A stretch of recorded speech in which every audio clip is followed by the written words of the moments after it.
There are 3 sedans sitting on used car lots right now that are more reliable than a Camry, cost $5,000 to $8,000 less, and mechanics would actually buy with their own money. One of them just ranked number 1 in dependability across every car tested in America, not number 1 sedan, number 1 everything, and you can get it for 17 grand. I've watched customers walk past these cars for 20 years, convinced they're making the smart choice by overpaying for the nameplate everyone knows. Then 6 months later, they're shocked when I show them what their Camry actually costs to own versus what they could have bought. Here's what nobody tells you: the best deals in the used sedan market aren't the cars with the most ads or the highest resale values. They're the ones that got discontinued, ignored, or buried under bad reputations that haven't been true for a decade. And number 1 on this list? That's the car I'd put my own mother in without a second thought. Today we're counting down 3 sedans you can buy used for $15,000 to $25,000 that will outlast and outvalue almost anything else in that price range. I'm saving the most surprising one for last. Let's get into it. Sedan number 3, Kia K5. Number 3 is the Kia K5. And before you click away because it says Kia on the badge, hear me out. This is the car that finally killed every cheap Korean joke mechanics used to make in the break room. I had a 2023 K5 GT line come through last month with 42,000 miles. The customer bought it used, was nervous about the Kia reputation, and wanted me to inspect everything. I put it on the lift expecting to find the usual issues. You know what I found? Nothing. Clean underneath, no leaks, transmission shifts perfectly, engine runs quiet. The guy paid $21,000 for a car that would have cost him $35,000 if it said Honda on the trunk. Here's the thing about Kia that most people don't know. In 2022, they ranked number 1 on the J.D. Power Initial Quality Study. Number 1. That's not a participation trophy, that's beating Lexus, Toyota, everybody. The K5 specifically gets a predicted reliability score of 85 out of 100, which J.D. Power rates as great. RepairPal puts average annual repair costs at $471. That's $55 less than the midsize sedan average. Now, there's a critical distinction you need to understand. The 2018 through 2020 Kia Optima, that's what the K5 used to be called, had the Theta 2 2.4-liter engine. That engine had catastrophic bearing failures that cost Kia over $5 billion in recalls. But the 2021 and newer K5 uses completely different SmartStream engines, the 1.6-liter turbo and 2.5-liter turbo. If you're shopping for a K5, here's what you need to know. The 2023 model year is your sweet spot. Consumer Reports rates nearly every category much above average. Avoid the 2021 if you can, that's the first model year with the most recalls. Now, who should actually buy this car? If you want a sedan that looks like it costs 40 grand for half that price, if you value warranty coverage, Kias still come with 5 years and 60,000 miles even for second owners, and if you're tired of paying the Toyota tax, this is it. Who should skip it? If you absolutely need that 10-year resale value hedge, if the badge matters more than the engineering, or if you're buying a 2018 to 2020 Optima with the 2.4-liter engine, run away from that one. Bottom line on the K5. Kia finally built the car their warranty always promised. The gap between perception and reality is where the smart money lives. But if you think a Kia beating Honda is surprising, wait until you see number 2. Sedan number 2, Mazda 6. Number 2 is the Mazda 6, and this is the car nobody buys because it doesn't scream "practical appliance" loud enough. Which is exactly why it's a steal. I've got a regular customer with a 2019 Mazda 6 Touring, just rolled over 140,000 miles last month. You know what he's replaced besides normal wear items? Nothing. Brakes, tires, oil changes. That's it. The car still drives tight, no rattles, the interior looks like it has 60,000 on it, not 140. He bought it in 2020 for 16 grand when everyone else was fighting over Accords at 25. Here's what separates the Mazda 6 from everything else in this segment. It was designed by engineers who cared about driving, not just selling. RepairPal gives it a 4.0 reliability rating, ranked 6th out of 24 midsize cars, with $481 in average annual repairs. That's $45 below the segment average. CarComplaints.com has 2 complaints for the 2018 model, 1 for 2019, and 0 for 2020. For context, some cars generate that many complaints in a week. The non-turbo 2.5-liter Skyactiv engine in these is a 300,000-mile powertrain. I'm not guessing. Independent mechanics have documented this motor routinely hitting that number with basic maintenance. It uses a timing chain, not a belt, so you're never facing that $1,500 surprise at 90,000 miles. A 2019 Mazda 6 Touring, that's heated leather seats, moonroof, Bose audio, blind spot monitoring, adaptive cruise, all standard, runs 14 to 17,000 with average miles. When you're looking at used Mazda 6s, the most common issue you'll find is thin paint, especially on Soul Red metallic models. Stone chips happen fast. Check the hood and front bumper carefully. Some earlier models had Bose speaker diaphragm failures, but that's a warranty repair if it happens. The so-called lifetime transmission fluid?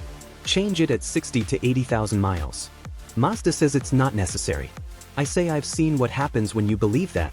$75 in fluid is cheaper than a $4,000 transmission. You should buy this.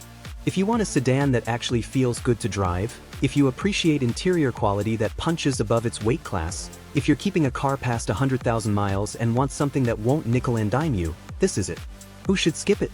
If you need maximum rear seat space for car seats, the Camry's bigger. If you want the highest possible trade-in value in 3 years, or if you genuinely don't care how a car drives and just want the cheapest point A to point B solution. My verdict on the Mazda 6, this is the car people buy after they get tired of being bored. It just happens to be reliable too. Alright, those two will save you money. But number 1? This one's going to make you question everything you thought you knew about used car shopping. Quick thing. If this straight talk from an actual shop is helping you avoid an expensive mistake, hit that subscribe button. I've got more videos coming that car dealers definitely don't want you watching. Sedan number 1, Toyota Avalon. Number 1. This is the sedan I'd buy with my own money tomorrow if I needed one. The 2019 to 2022 Toyota Avalon. And before you say, that's just a bigger Camry, let me show you why you're wrong. And why that misconception is exactly what makes this the best value in the entire used car market. Last year, I had a customer trade in her 2012 Avalon with 287,000 miles. She bought a new Camry because, quote, I wanted to downsize. 2 months later, she came back asking if I could find her another Avalon. You know why? The Camry felt cheap after living in the Avalon. The ride was harsher. The seats weren't as comfortable. The engine wasn't as smooth. She learned the hard way what I'm about to tell you. In the 2025 JD Power Vehicle Dependability Study, the Toyota Avalon ranked number 1. Not the number 1 sedan. Not number 1 Toyota. Number 1 across every single vehicle tested in America. An IC Cars analysis of 260 million vehicles found the Avalon has a 33.1% chance of reaching 250,000 miles. That's 4 times the passenger car average and higher than the Camry at 20.4% and the Accord at 27.1%. RepairPal gives it 4.0 out of 5 with average annual repair costs of just $463. That's $127 below the full-size car average. Here's what nobody understands about the Avalon. It shares the same platform, the same 3.5-liter V6 engine, the same 8-speed automatic transmission, and the same Kentucky factory as the Lexus ES 350. This isn't marketing. I've had both on the lift at the same time. The parts are interchangeable. The build quality is identical. Consumer Reports literally said the Avalon interior could easily be mistaken for a Lexus. The difference? A 2019 Avalon XLE with the 301 horsepower V6 runs about 16 to 21,000 used. A 2019 Lexus ES 350? 30 to 43,000. You're paying $15,000 to $20,000 for a different badge on the exact same car. That's the entire game. Let's do the math. A 2020 Avalon XLE with 60,000 miles runs around $19,000 right now. That gets you heated seats, blind spot monitoring, rear cross-traffic alert, 40.4 inches of rear legroom, more than a Camry, 301 horsepower, acoustic glass in the windshield and front doors, and a 16 cubic foot trunk. The Avalon Hybrid does 43 combined mpg in a full-size sedan. Owners are reporting 45 to 48 mpg in real-world driving. When you're shopping for an Avalon, here's what you need to know. Avoid the 2018 model, that's the last year of the old platform, not as refined.